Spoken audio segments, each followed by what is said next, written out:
Hello प्यारे बच्चों, कैसे हैं आप सभी। आप सबका स्वागत है आपके अपने चैनल हिंदी लवर्स में।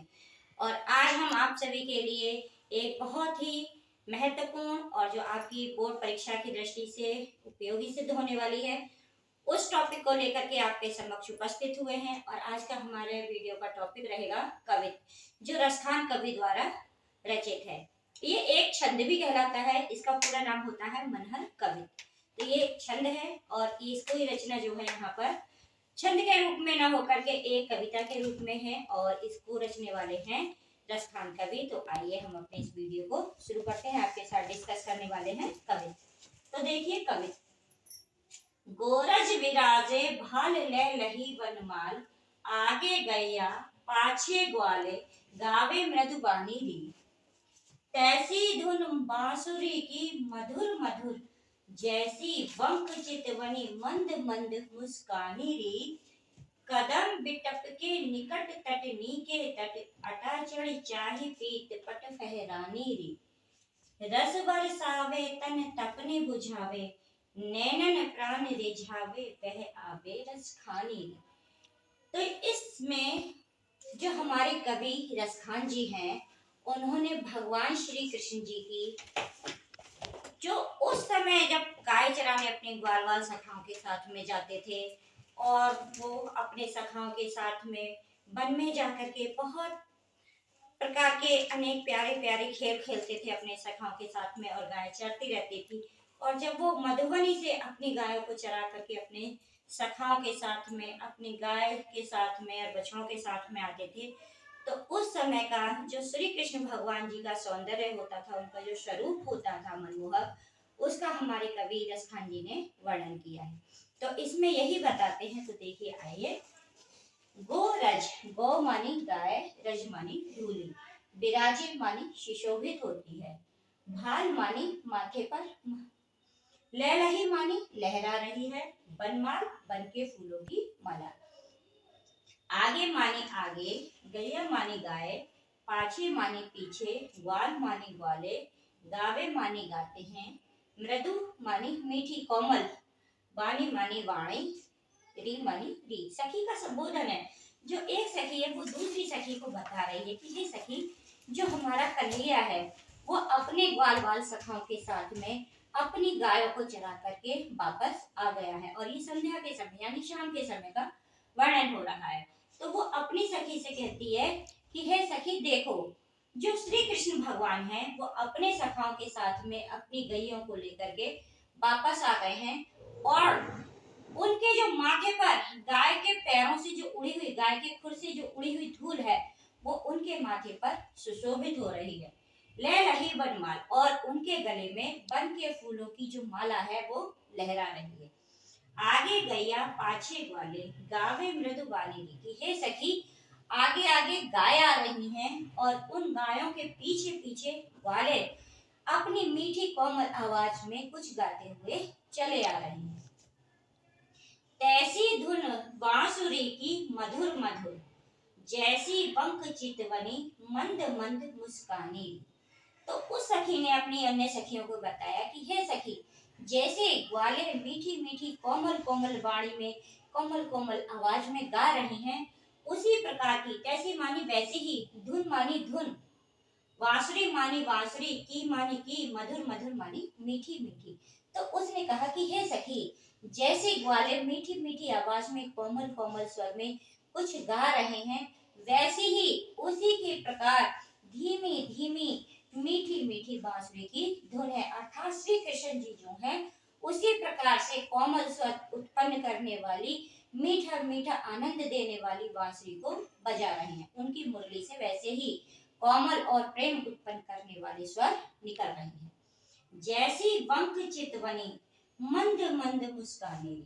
जैसी मानी जिस प्रकार की, बंक मानी होती है तिरछी, चितवनी मानी नजर, मंद मंद मानी हौले हौले, मुस्कानी मानी मुस्कुराहट, री मानी री। सखी के लिए संबोधन है। ये री जो शब्द है वो संबोधन का है। तो वो सखी कहती है कि हे सखी, जैसी मीठी मीठी बांसुरी के स्वर निकल रहे हैं, बिल्कुल वैसी ही श्री कृष्ण भगवान की जो चितवन है, जो उनकी नजर है हमारी कन्हैया की, वह भी उसी प्रकार की तिरछी है और तिरछी नजर के साथ वह वैसे ही हौले हौले सुंदर सा मुस्कुरा रहे हैं। अर्थात यहाँ सखी अपनी सहेलियों को बता रही है कि जब वो बांसुरी बजाते हैं तो उनकी नजर जो है वो तिरछी हो जाती है और वो तिरछी नजर के द्वारा ही अपने सखाओं को, अपनी गैयों को और जो प्रकृति का दृश्य है उसको देख रहे हैं, और उसको देखते समय जो उनकी तिरछी नजर है बिल्कुल उसी प्रकार से उनके होठों की जो मुस्कुराहट है बिल्कुल वैसी ही है जैसे सबके मन को आकर्षित करे। कदम बिटप के निकट तटनी के तट। कदम माने कदम, बिटप माने वृक्ष, के माने के, निकट माने पास में, तटनी माने यमुना, के माने के, तट माने किनारे पर, अटा माने अट्टालिका, चढ़ी मानी चढ़कर, चाही मानी चाहो, पीत मानी पीला, पट मानी वस्त्र, फहरानी मानी फहराना या उड़ता हुआ, री मानी री। तो वो सखी कहती है कि हे सखी, जो कन्हैया है वो अपनी गैयों के साथ में और ग्वाल वाल सखाओं के साथ में यमुना नदी के किनारे जो कदम का पेड़ है वहां पर आ गए हैं। और अगर यदि तुम्हें मेरी बातों पर विश्वास नहीं होता, अगर तुम्हें ये लगता है कि मैं तुमसे झूठ बोल रही हूँ, तो इस बात की प्रामाणिकता के लिए, इस बात को जानने के लिए तुम अपने घर की अट्टालिका पे चढ़कर, अट्टालिका जो घर की सबसे ऊंची छत होती है उसके लिए अट्टालिका बोलते हैं, तो अट्टालिका पे चढ़कर उनके पीले वस्त्रों का उड़ना, फहराना मानी लहराना या उड़ना, उनको तुम देख सकती हो। अर्थात उसने कहा कि हे सखी, अगर तुझे ऐसा लगता है कि मैं तेरे साथ हंसी मजाक कर रही हूँ और तुम्हें मेरी बातों पर यकीन नहीं है, तो मेरी बातों का विश्वास करने के लिए, प्रामाणिकता के लिए तुम अपने घर की सबसे ऊंची वाली छत पर जाओ, ऊंची अट्टालिका पे जाओ और वहां से चढ़कर जो श्री कृष्ण भगवान यमुना नदी के किनारे स्थित कदम के पेड़ के नीचे अपने बाल बाल सखाओं के साथ में, अपनी गैयों के साथ में आ गए हैं, उस अट्टालिका से तुम उनके पीले वस्त्रों का लहराना, पीले वस्त्रों का उड़ना देख सकती हो और इससे तुम्हें मेरी बात पर विश्वास आ जाएगा। रस बरसावे तन तपनी बुझावे, नैनन प्राण रिझावे वह आवे रस खानी। रस मानी आनंद, बरसावे मानी बरसाते हुए, तन मानी शरीर, तपनी मानी तपन, बुझावे मानी बुझाते हुए, नैनन मानी नैनों की, प्राणन मानी प्राणों को, रिझावे मानी आकर्षित करते हुए, खींचते हुए, वह मानी वह, आवे मानी आते हैं, रसखानी। अब यहाँ पे रसखानी रे, यह रसखान जो है यहाँ पर हमारा यमक अलंकार होगा, क्योंकि इस रसखान के यहाँ पर दो अर्थ लिए गए हैं। पहला अर्थ जो है इसके कवि के लिए है, उनका नाम रसखान है। दूसरा श्री कृष्ण भगवान के लिए लगाया गया है, उनके लिए प्रयोग किया गया है, क्योंकि श्री कृष्ण भगवान भी रसखान है, अर्थात रस बरसाने वाले, रस की खान, रस के भंडार हैं।